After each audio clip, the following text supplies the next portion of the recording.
أعوذ بالله من الشيطان الرجيم بسم الله الرحمن الرحيم ومن بدله بعدما سمعه فإنما إثمه على الذين يبدلونه إن الله سميع عليم ومن خاف من موص جنفا أو إثما فأصلح بينهم فلا إثم عليه إن الله غفور رحيم.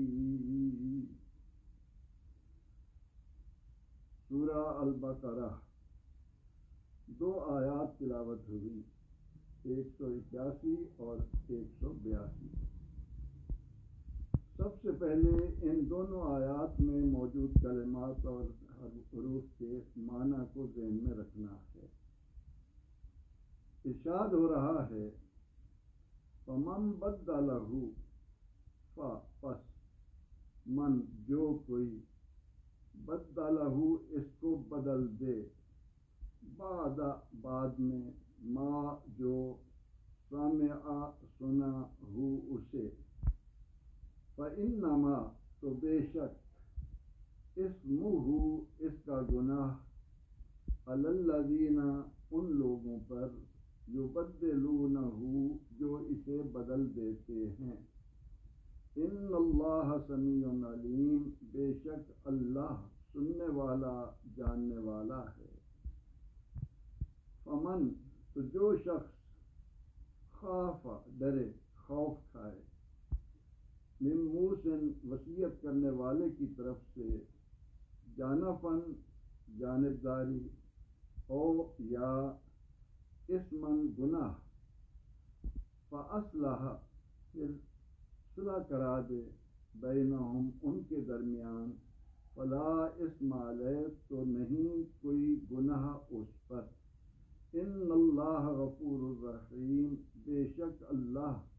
بخشنے والا رحم فرمانے والا ہے. ان آیات سے قبل کی آیت میں بتایا گیا کہ جب کسی شخص کا اس دنیا سے جانے کا وقت آ جائے اور اس کے پاس مال ہو تو وہ اپنے مال میں وصیت کر جائے تاکہ اس کے جانے کے بعد جو وہ رثا ہیں ان میں کسی قسم کا کوئی جھگڑا پیدا نہ ہو، ان میں شکر رنجی نہ پیدا ہونے پائے. اب ان دونوں آیات میں 2 خوبصورت باتیں اللہ جل مجدہ انسان کو عطا کر رہا ہے. پہلی بات تو یہ ہے کہ وصیت کرنے والے نے وصیت کر دی. اب جن لوگوں نے اسے سنا انہوں نے اپنی مصلحتیں دیکھ کر ان میں پھر رد و بدل کر دی. حق تھوڑا بنتا تھا، جس کو پسند کیا اسے زیادہ حق کا گواہی دے دی،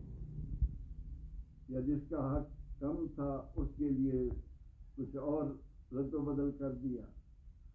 تو اس ضمن میں پہلی بات پروردگار عالمین نے یہ بیان فرمائی کہ سننے والوں پر لازم ہے کہ وہ اپنی انسانیت کو نہ مرنے دیں. وہ کسی بھی طور پر اس وصیت کو جو مرنے والے نے اپنے مال کے متعلق کی ہے اس میں کسی طرح کا کوئی رد و بدل نہ لائیں. کتنی خوبصورت بات. اور یہ اس وقت کے لیے تھا جب کہ وصیت زبانی ہو رہی. اب کیونکہ ہمیں سہولتیں حاصل ہیں، اسلام بھی موجود ہے، اسلام کے لکھنے والے بھی موجود ہیں، تو خوبصورت انداز یہی ہے کہ جو وصیت کرنے والا اپنے مال سے متعلق وصیت کر رہا ہے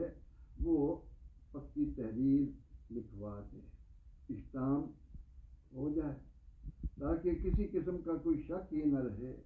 لیکن اللہ رب العزت انسان کو نکھرا ہوا دیکھنا چاہتا ہے.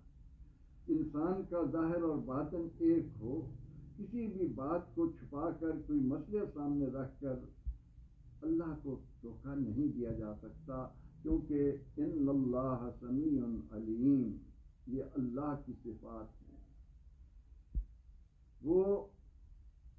ایسی بات کو جو ہمارے دلوں میں حرکت کر رہی ہو، یا وہ باتیں جو ہم زبان پر لائیں، آہستہ کہیں یا بلند، کوئی چیز اللہ کے علم سے، اس کے سننے کی طاقت سے باہر نہیں ہے۔ اس کے بعد دوسری بات ان آیات میں یہ کہی گئی کہ ایک وصیت کرنے والا اپنے مال کے متعلق وصیت کر رہا ہے اور وہ کسی زیادتی کا مرتکب ہو رہا ہے کہ ورثاء میں سے جن کے متعلق وصیت کی جا رہی ہے ان کا حق اتنا نہیں بنتا، لیکن وہ اپنے ایک خاص تعلق کو سامنے رکھتا ہے یا کوئی اور مصلحت آڑے آتی ہے اور وہ وصیت کرتے ہوئے راہ اعتدال سے ہٹ جاتا ہے، یعنی مال میں اللہ رب العزت نے جن حقداروں کا حق رکھا ہے اس میں کسی کی حق تلفی ہو رہی ہے، تو اگر کوئی وصیت کرتے وقت اس بات کا مرتکب ہو رہا ہو اور جن کے سامنے وصیت کی جا رہی ہے ان میں سے اگر کوئی شخص اٹھ کر اس کی اصلاح کر اور اسے کہے کہ آپ فلاں کے لیے یہ جو وصیت کر رہے ہیں یہ شرعی قوانین سے ہٹ کر ہے، اس میں دیگر ورثاء جو ہیں ان کی حق تلفی ہو رہی ہے، اس لیے آپ اس طرح وصیت کریں کہ جس کا جتنا حق بن رہا ہے وہ اپنے اپنے حق کے مطابق اس کو پائے۔ تو فرمایا کہ جو اصلاح کروا رہا ہے، جو اس کی درستگی میں دلچسپی لے رہا ہے، اس پر کوئی گناہ نہیں۔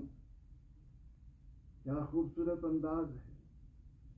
کہ اللہ رب العزت نے انسان کے اندر یہ خوبی رکھی ہے کہ وہ جانچ سکتا ہے، اسے معلوم ہے کہ یہ وصیت کس انداز میں ہونی چاہیے، یہ کام کس طریقے پر چلایا جائے، لیکن اگر وہ یہ دیکھتا ہے کہ راہ اعتدال سے ہٹ کر وصیت ہو رہی ہے اور وہ اس میں درستگی کرا دیتا ہے تو پروردگار عالمین فرماتے ہیں کہ اس پر کوئی گناہ نہیں۔